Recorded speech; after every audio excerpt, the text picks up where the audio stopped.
कस्बा गोलीकांड पर मेयर फिरहाद हकीम ने पुलिस को घेरा। विधायक हुमायूं कबीर बोले, अभिषेक बनर्जी को डिप्टी सीएम और पुलिस मंत्री बनाया जाए। कस्बा में काउंसलर सुशांत घोष पर गोलीबारी के मामले में कोलकाता के मेयर फिरहाद हकीम द्वारा पुलिस पर निशाना साधने के बाद मुर्शिदाबाद के भरतपुर के विधायक हुमायूं कबीर ने बड़ा बयान दिया। उन्होंने कहा कि अगर अभिषेक बनर्जी को डिप्टी सीएम और डिप्टी पुलिस मंत्री बनाया जाए तो राज्य की पुलिस से जुड़ी सभी समस्याएं हल हो सकती हैं। उनका मानना है कि इससे पुलिस प्रशासन में सुधार होगा और सुरक्षा की स्थिति बेहतर होगी। আমি তো আগের দিনই বলেছি, আবার বলছি যে এই মুহূর্তে রাজ্যের পুলিশ মন্ত্রী হিসাবে এবং রাজ্যের যে মন্ত্রিসভা আছেন মুখ্যমন্ত্রী নেতৃত্বে চলুক। আগামী নির্বাচনও মুখ্যমন্ত্রী এবং অভিষেক বন্দ্যোপাধ্যায়ের নেতৃত্বে ইলেকশনে আমরা লড়ব এবং সেই সঙ্গে মুখ্যমন্ত্রী চতুর্থবারের জন্য আবার মুখ্যমন্ত্রী হন, কিন্তু তার ডেপুটি হিসাবে অভিষেক বন্দ্যোপাধ্যায়ের অভিষেক হওয়ার দাবি আমি রেখেছি এবং সেই সঙ্গে পুলিশ মন্ত্রীও অভিষেক বন্দ্যোপাধ্যায়কে চেয়েছি।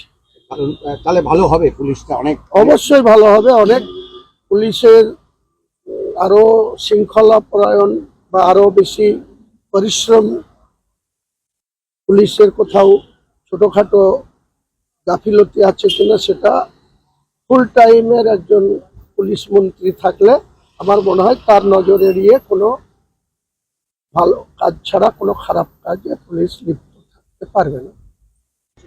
আপনারা তো একই বক্তব্য ছিল না, সেটা তো আমি আগেই বলেছি, আবারও বলছি, পুলিশ প্রশাসনকে আরো বেশি ইন্টেলিজেন্সি ব্যবহার করতে হবে।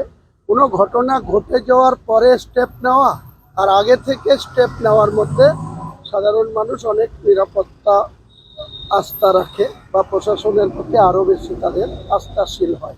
তার জন্য আমি বলেছিলাম যে কোনো কিছু ইনসিডেন্ট ঘটে যাওয়ার পরে স্টেপ নেওয়া আর আগে থেকে যদি ইন্টেলিজেন্সকে ব্যবহার করে কে কোথায় ক্রিমিনাল অ্যাক্টিভিটিস করার চেষ্টা করছে সেটাকে যদি আগে থেকে পাকড়াও করে, আগে থেকে যদি পুলিশ তাদের ধরে নিতে পারে বা তাদেরকে কোনো জায়গায় ব্লক করতে পারে, তাহলে আমার মনে হয় আমাদের বাংলাটা যেভাবে মুখ্যমন্ত্রীর নেতৃত্বে গোটা দেশের মধ্যে সব থেকে বাংলা একটা শান্তিপ্রিয় জায়গা হিসাবে মমতা বন্দ্যোপাধ্যায় বিভিন্ন ক্ষেত্রে তার যে প্রকল্পগুলি বারবার অ্যাওয়ার্ড পাচ্ছে, 1 নম্বরে স্থান করছে, সেটা আরো বেশি সাকসেস হবে। আরো বেশি মন্ত্রী হিসেবে কাকে দেখতে চাইছে?